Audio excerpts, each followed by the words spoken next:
In the far corner of the galaxy, there was a planet called Zilura. It was a land of beauty and power. The skies were purple, the mountains floated in the air, and the creatures spoke with their minds. But even in this advanced world, one thing had not changed. Prejudiced out in the golden palace of Zilura lived Princess Zerela, the only daughter of King Tharnax. She was born during the Great Galactic War. A bomb had exploded near her mother's ship while she was still in the womb. Zerela survived, but her legs never worked. From birth, she was called the Broken Star. She was beautiful, silver, skin that shimmered like moonlight, long black hair like a waterfall, and eyes glowing with soft blue light. But in the eyes of the Xyluran people, she was imperfect. And in Zilura, perfection was everything. Now Zerela was of age, 22 solar cycles old. In Xyluran law, she had to choose a mate. The royal bloodline could not continue without it. A royal ceremony was announced across the galaxy. The Princess of Zilura seeks a mate. Riches, land, and honor await the chosen one. Hundreds of alien males from powerful houses came. The line stretched for miles. But when they entered the throne room and saw the hover chair Zerela sat in, they paused. Some tried to hide their reaction. Some laughed softly. Others simply turned around without saying a word. One by one, they refused. "I cannot bond with her," one said. "The throne needs a warrior, not a weakling," said another. "Her children will be broken too," whispered a third. Zerela heard every word. She sat there, her hands resting gently on her lap. Her face showed nothing, but inside her, a storm was rising. She had been trained to be calm, royal, emotionless. But she was still just a girl with dreams, with hopes, with a heart that now felt like it was made of glass. King Tharnax was furious. Is there no one in this galaxy with the courage to stand by her? He shouted. Still, no one stepped forward. The hall grew silent. Just then, a low hum echoed from the sky. A strange ship entered the spaceport. It was not Xyluran.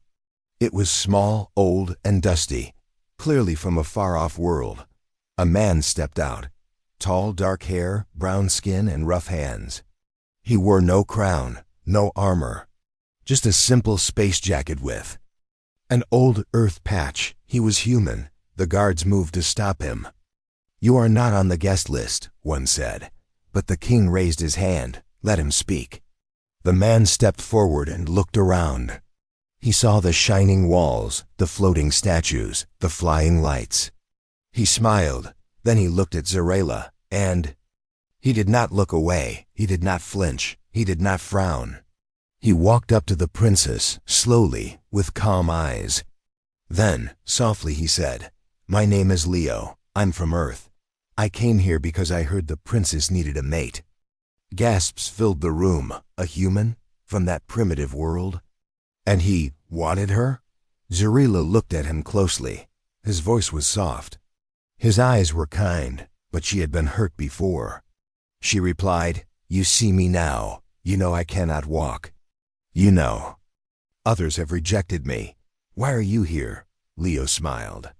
Not with pity, but with respect. "I know you can't walk," he said. "But I also know you survived a war. You were born in fire and still lived. That makes you the strongest person in this room." No one had ever said that to her. Not her teachers. Not her father. Not her people. Zerela's lips parted slightly. Her heart beat faster. King Tharnax narrowed his eyes. "Are you serious, human? Do you truly wish to bond with my daughter?" Leo turned to the king. "May I speak with her, alone?"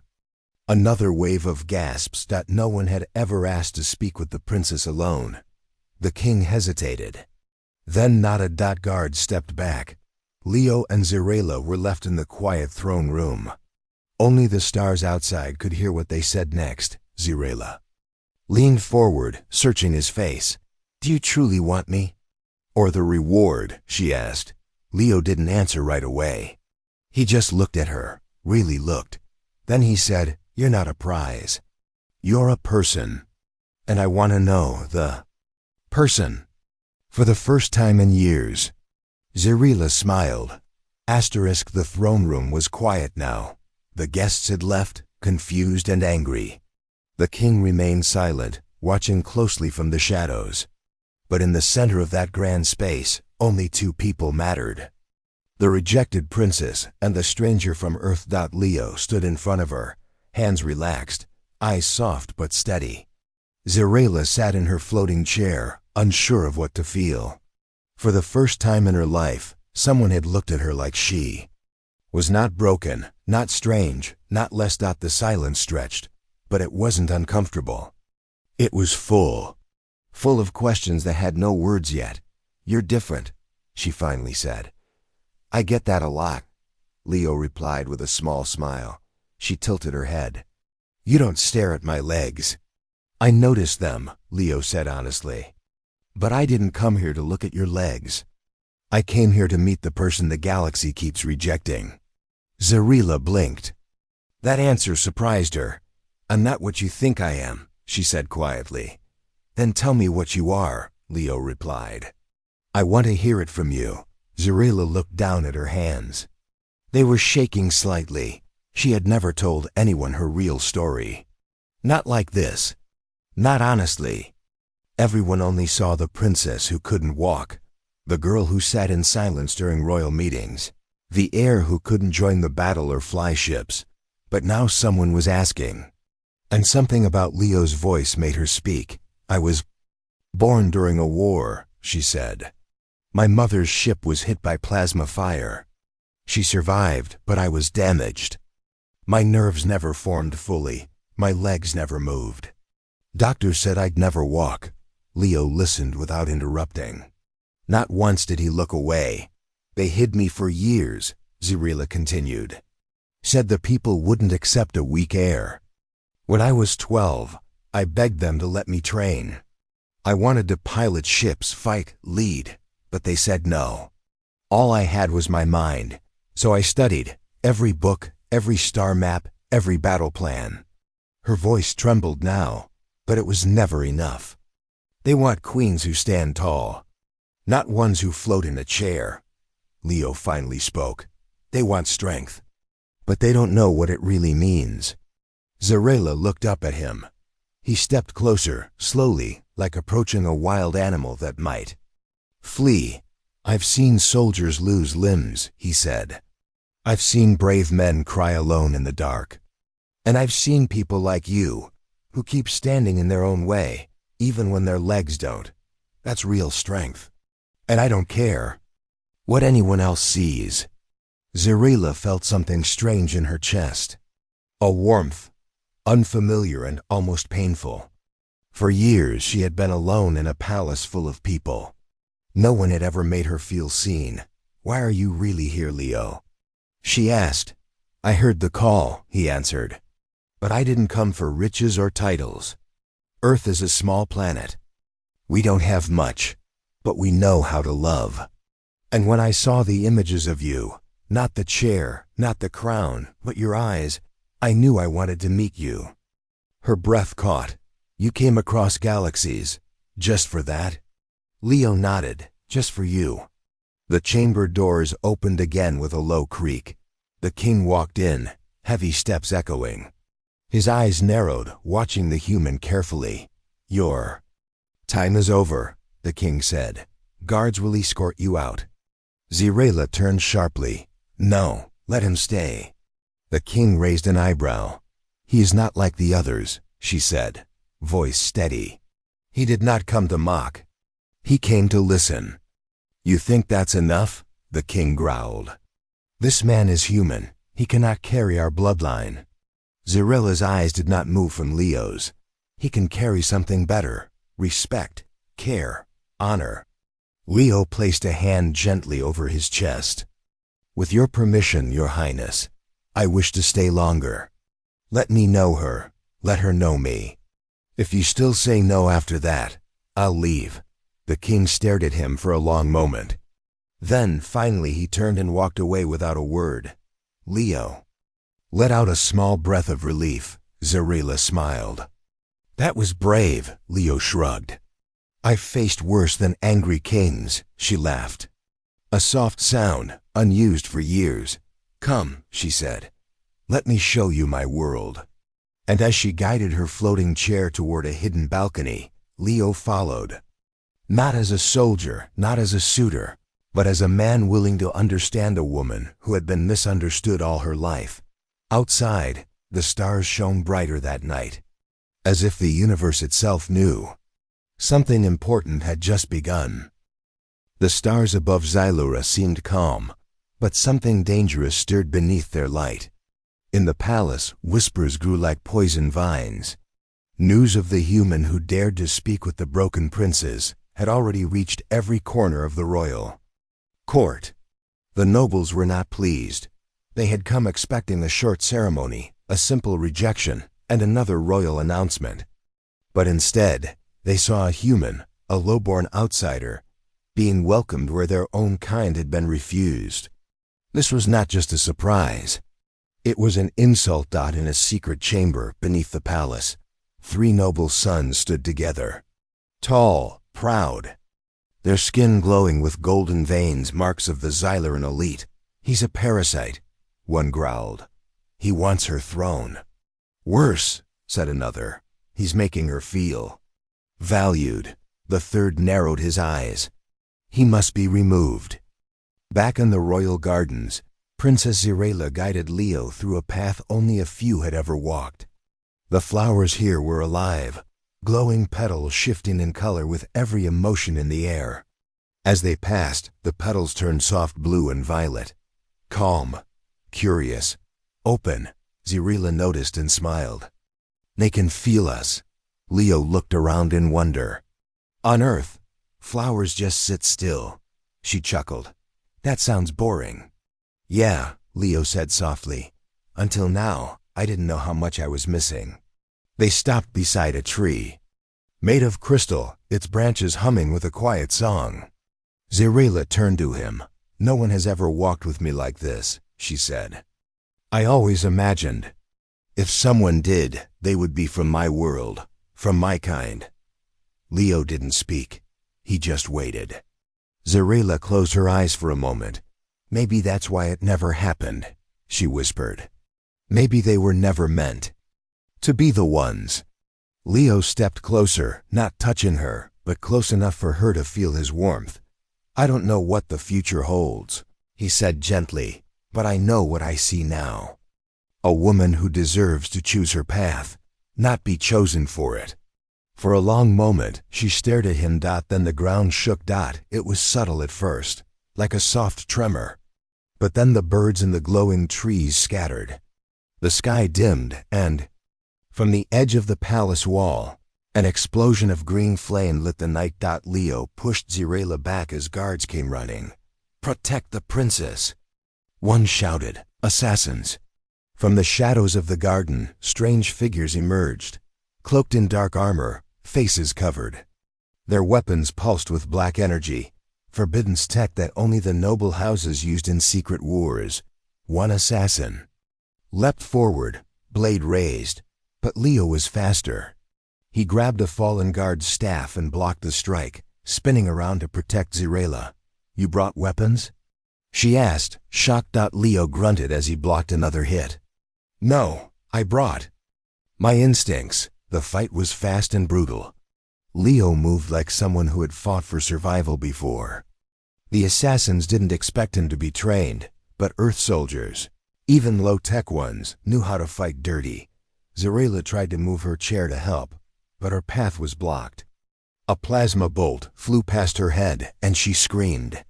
The sound made something break inside Leo. He grabbed a fallen blaster and aimed. 1, 2, 3 shots. 3 assassins dropped. The rest fled, disappearing into the shadows as fast as they had come. The garden fell silent again.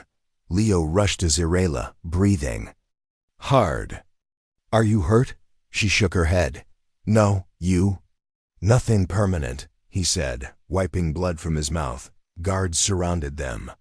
The commander bowed. They came from within the palace. We believe they were sent by Lord Varnax.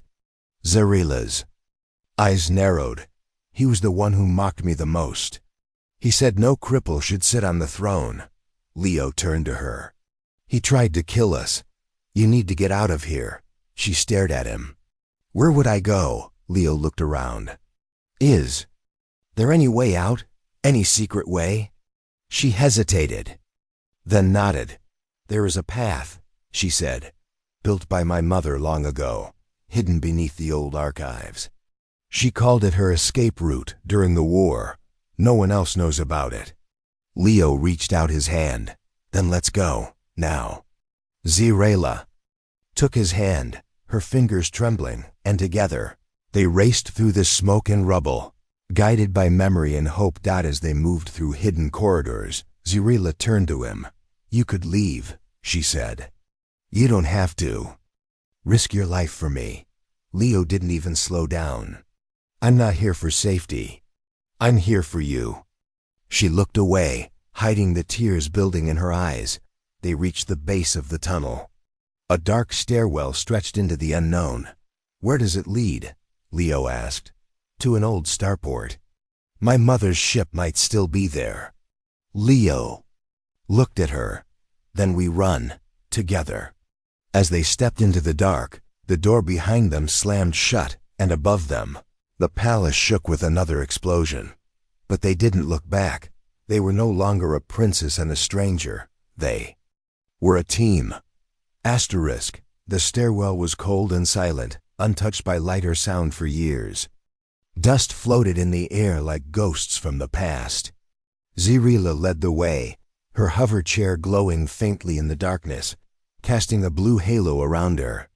Leo walked behind, one hand on the small weapon he'd taken from the palace guard, the other reaching forward any time she moved too close to the edge. Neither of them spoke at first.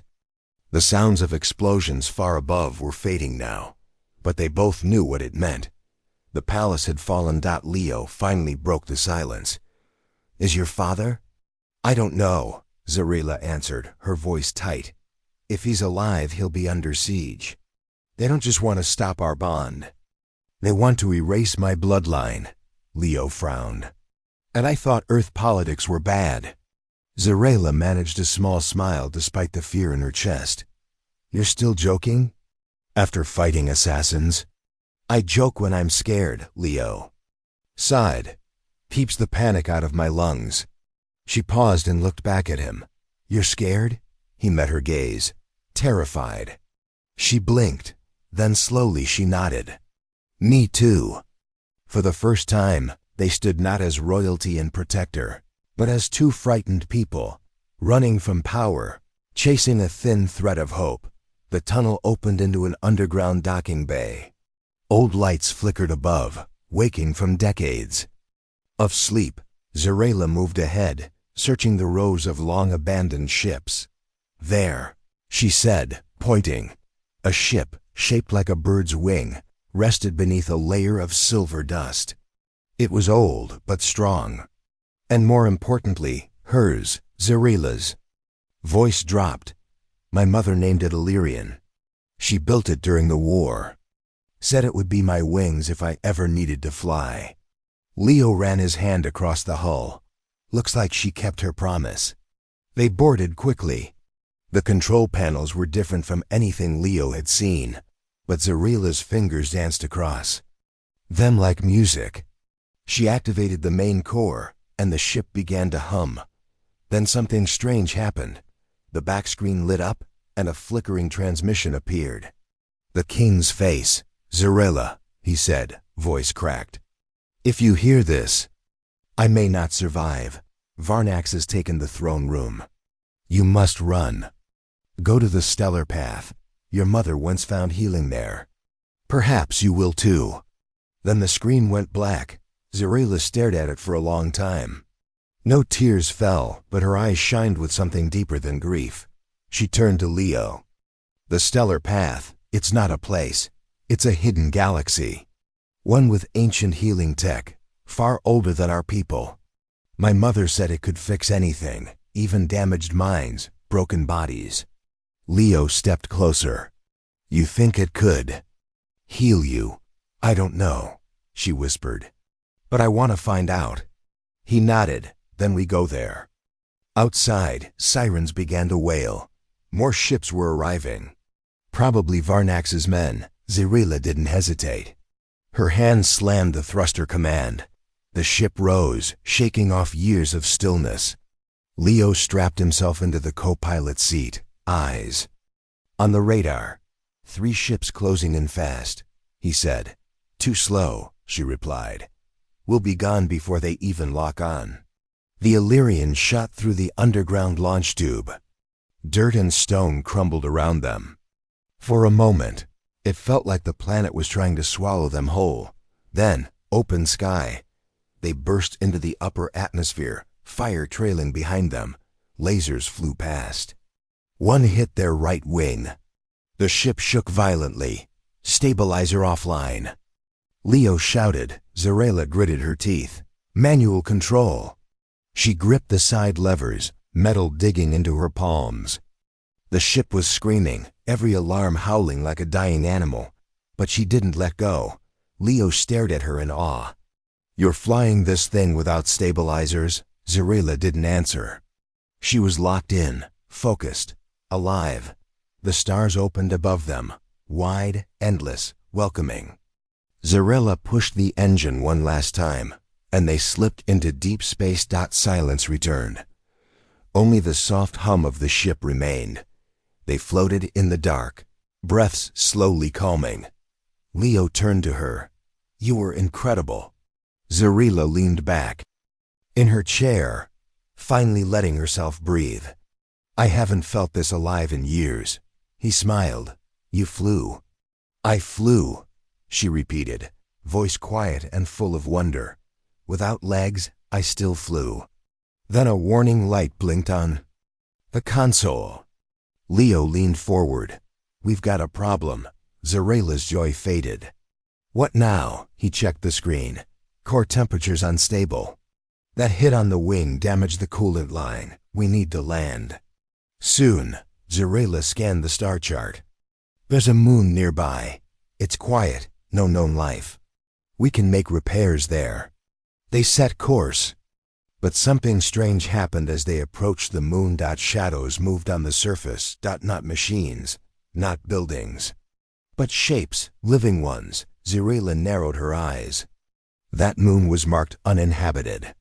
Looks like someone forgot to update the records.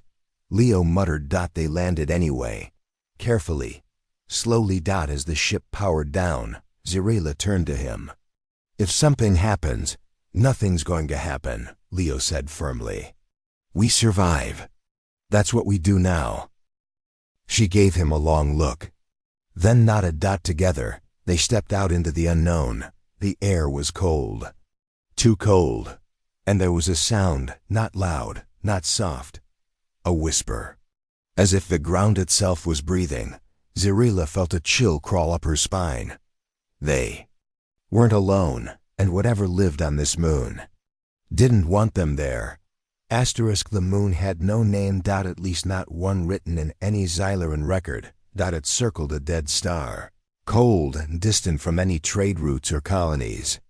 To most maps, it was just a gray rock in space, unimportant.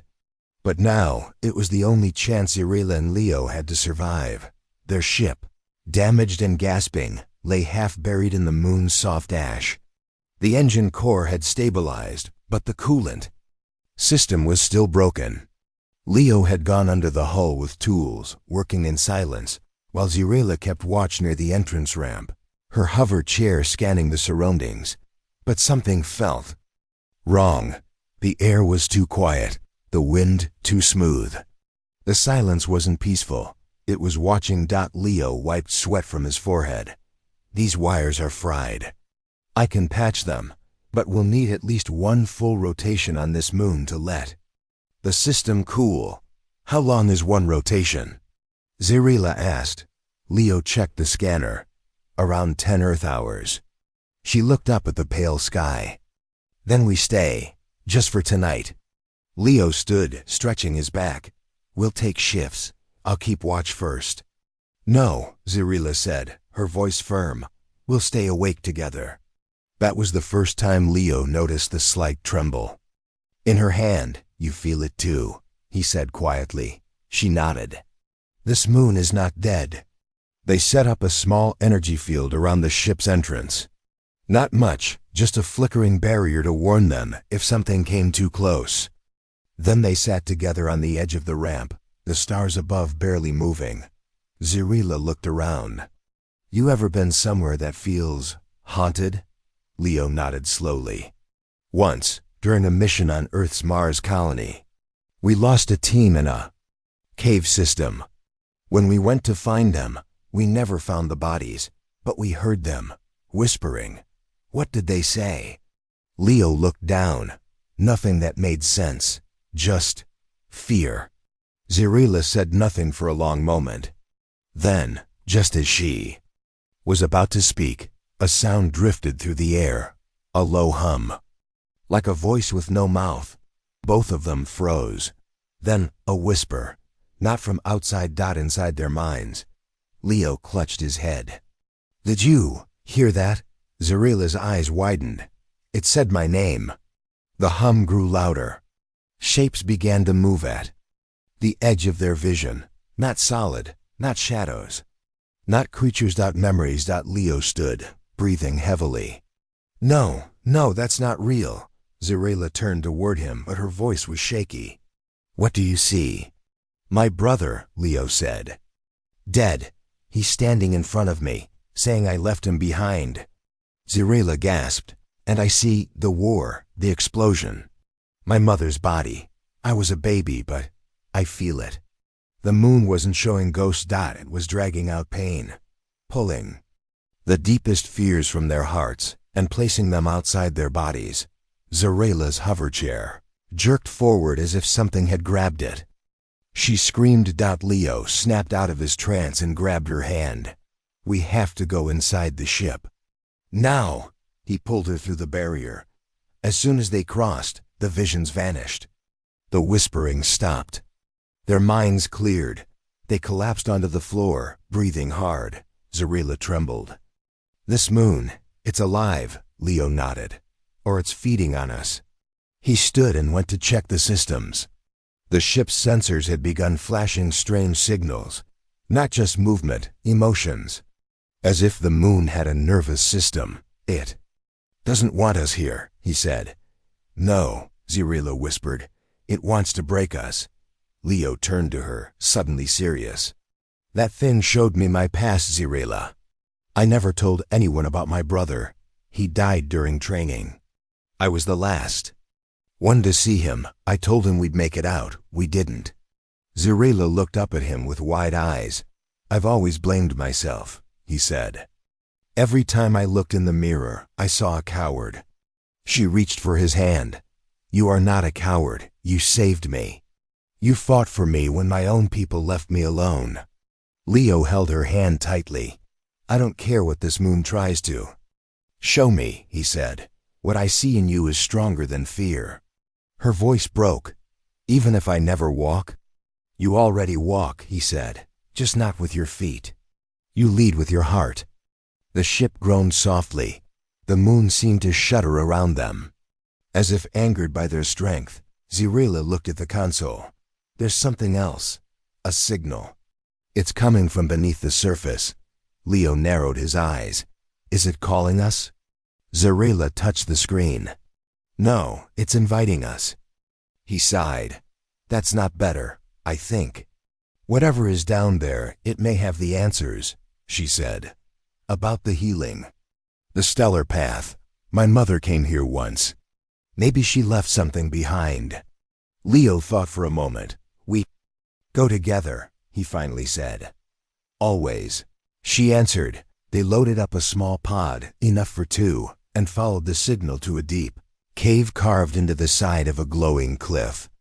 The path down was long and silent, but beneath the surface, they found something unexpected. A room made of crystal. Soft lights floating in the air like fireflies. In the center, a figure sat, ancient, covered in glowing robes, unmoving. It opened its eyes. "You came," the being said. its voice echoing in their minds. Leo raised his weapon. "What are you?" "I am the last of the Pathkeepers," it said. "And I have waited many years for you." Zarela stepped forward. "Why me?" "Because," the being said, "you are broken and brave. And those are the only souls we can save." Asterisk. The chamber beneath the moon was not made by hands. It pulsed with energy, soft, silent waves that moved through the walls like breath. Light floated in the air, not from any lamp, but from memories. Glowing fragments of moments, lives, hopes, regrets, all suspended like fireflies frozen in time. Zarela stood at the edge of the crystal floor, staring at the ancient being who called himself a Pathkeeper. His voice still echoed in her mind. "You are broken and brave, and those are the only souls we can save." Leo stood beside her, tense, his hand hovering near his weapon. "What do you mean by save?" he asked. "Save from what?" The Pathkeeper slowly rose from his seated position. He was tall, thin, with eyes like liquid glass. His skin shimmered, not with color, but with memory, as if every inch of him held the story of 1,000 years. "This moon," he said, "was once a temple of healing, a place where those lost in body or mind came to be restored. But not all who entered were willing to pay the cost." Zarela felt the air tighten. "What cost?" The Pathkeeper looked at her. "The energy of this place is ancient, pure. It can repair what no machine or medicine ever could. It can rewire nerves, regrow bones, restore motion, thought, memory. It can give you your legs back, Princess Zarela." For a moment, she couldn't breathe. She looked down at her legs, unmoving, quiet, the same way they had been since birth. She had never walked, never run, never danced. Her life had been seated, silent, observed from behind glass like a creature in a museum. And now a stranger told her she could be whole. But Leo narrowed his eyes. "What do you want in return?" The Pathkeeper turned toward him slowly. "Not what we want. What the moon requires." A silence. Then the words came. "One must give up their life energy for the other to be healed." Zarela froze. "What?" Leo said sharply. The being stepped forward. "This place is not a machine. It is balance. It can give. Only if something is given." Zarela's voice cracked. "You mean someone has to die?" The Pathkeeper nodded once. "Yes, the bond between you is strong. The moon feels it. One of you must choose to give that bond fully to the other.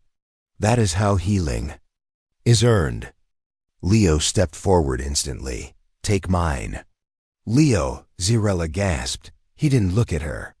His eyes were fixed on the ancient being. "She has lived in pain her whole life. She's fought her own people. She risked everything to escape. I've seen her strength. She deserves to walk." Zarela reached for his arm, gripping it tight. "You don't get to decide that alone." Leo turned. His voice was low, serious. "This is my choice. If it means I can leave knowing you'll walk, live, be free, I'll make it." Zarela's voice shook. "But I don't want to walk without you beside me. You'll survive. You're meant to lead." "No," she said, tears in her voice now. "I'm meant to love." Leo's lips parted slightly, and then she let go of his hand. Zarela turned to the Pathkeeper.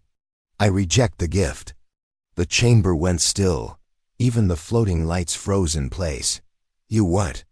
Leo whispered. "I won't trade a life for legs," she said. "Not his. Not anyone's. If I can only walk by stepping over love, then I'd rather fly in his arms while sitting down." The Pathkeeper studied her for a long time. Then he bowed. "Then you have chosen well." Light exploded in the chamber. Not fire, not power, but truth. The moon, once cold, began to sing, a vibration in the heart, not the ears. The crystal beneath their feet glowed like a heartbeat. Zarela cried out as warmth poured through her chest, her arms, down to her legs, and then she felt something she had never felt before, a pulse, a spark. She looked down that her toes moved. Leo's eyes widened. Zarela! She stood not fast, not graceful, but her legs, weak and unsure, straightened beneath her. She stood, the Pathkeeper. Smiled. You chose love over power. That is why the moon gave both. Zarela cried, not from pain, but from wonder. Leo reached out and helped her steady. Their hands touched. She looked up at him, eyes shining. I didn't walk because I was healed, she said. I walked because I finally believed I could. They embraced in the middle of that glowing room, two souls who had carried pain through galaxies, now wrapped in something greater than healing. Hope. Outside, the moon's surface changed. The shadows faded. The sky above them softened. The ship's systems lit up green, fully restored. The Pathkeeper's body began to fade. He was not dying. He was leaving, returning to whatever starborn realm he had waited in. You are ready now, he said. But the war above has not ended. You must go back and finish the story. Zarela nodded, her voice steady now. We will. Together. She and Leo returned to the ship. But this time, she walked beside him, slow, determined, radiant. And as the ship rose toward the stars again, Zarela looked down at the moon and whispered, Thank you for giving me back myself. The stars had changed. Zarela could feel it. Not because the constellations had moved. They hadn't. But because she had. When she stood at the front of the ship, looking out into the galaxy, she didn't feel like the same princess who once hid behind palace windows. She wasn't the silent girl in a hoverchair who waited for people to choose her. She had made her own choice, and the stars had noticed. The ship, Illyrian, flew smoother now. Almost like it had found its purpose again. Every control responded like it was alive. Leo sat beside her in the co-pilot seat, quiet, his fingers tapping the console, but his eyes often drifting back to her, still amazed. You keep looking at me, she said, smiling. He grinned. You're walking, talking, shining like a sun, hard not to stare. Zarela chuckled softly. You're not bad to look at either, soldier. They flew for hours in silence, both knowing what lay ahead. HFY and the war waiting on it. The moon of healing was behind them now, but the battle for their future had only just begun. As the planet came into view, glowing blue and silver like a jewel, Zarela felt her heart beat faster. She knew what the council would say. You left, you abandoned your duty, you brought a human. You are not fit to rule. But she was ready, because she no longer needed to be accepted to have power. She had accepted herself. They landed on the outskirts of the capital city. The old palace had changed. Where once the banners of House Tharnax flew, now flew the dark flag of Lord Varnax. The gates were guarded by tall machines, faceless and cold. Zarela stepped out of the ship, her cloak flowing behind her, her boots touching Xyloran soil for the first time in years. Leo walked beside her. Not behind. Not ahead, beside. The guards raised their weapons. Halt! You have no right to enter. Zarela didn't stop walking. I am Princess Zarela, daughter of Tharnax, and rightful heir to this throne. Stand aside, or be remembered as traitors. The guards looked at each other, and then they lowered their weapons, because something had changed in her voice. It was not a request. It was a command. She entered the throne hall, the same place she had once been mocked, pitied, discarded. But now she walked, head high, shoulders back, each step like thunder in the hearts of those who had once called her weak. Lord Varnax sat on her father's throne, draped in gold and arrogance. His eyes narrowed when he saw her. You returned, he said. Foolish. Zarela stopped before the throne. I returned to take what is mine. He laughed. You're still broken. You always will be. You can walk now, but you'll always limp in your heart. Leo stepped forward. Funny, from here, you're the only one who looks afraid. The nobles whispered among themselves. Some stood. Some left the hall entirely. Zirila stared at Varnax. You wanted to erase me. You failed. You wanted to kill me. You failed. And now, I stand before you with something you'll never have. Someone who loves me without needing to own me. Varnax rose. You don't belong here, girl. Zirila took one more step. I don't belong to you. And neither does this world. She raised her hand, and from behind the palace, a fleet of allied ships arrived, Xyleran rebels, humans from Earth, exiles who had once served her mother, and former royal guards who had waited for her return. Throne room shook as the skies lit up with freedom. Varnax reached for his weapon, but a guard stepped forward and took it from him. I served your father, the guard said. And now I serve his daughter. Varnax was dragged from the throne like a fallen statue. Forgotten before his footsteps even faded, Zirila stepped up, turned, and sat on the throne. It didn't matter anymore whether the chair was gold or if her legs worked or not. What mattered was the weight of the choice she carried and the soul beside her. Leo knelt before her, but she shook her head. No, she said softly. Stand with me, as my equal. He smiled and rose. The crowd in the hall bowed, all of them. Not because they were told, but because they felt it. A new ruler had come, not perfect, but powerful in ways their world had forgotten to see. That evening, under the twin moons of Xylera, a new celebration took place. Not a mating ceremony, not a royal wedding full of cold rituals, but a promise between a woman who had been called broken and a man who had only asked one question. Will you mate with me? Zirila's answer was simple. Yes, forever. And across two worlds, one of alien stars and one of human soil, a new legend was born. A queen who walked not because her legs moved, but because her heart finally had a place to rest.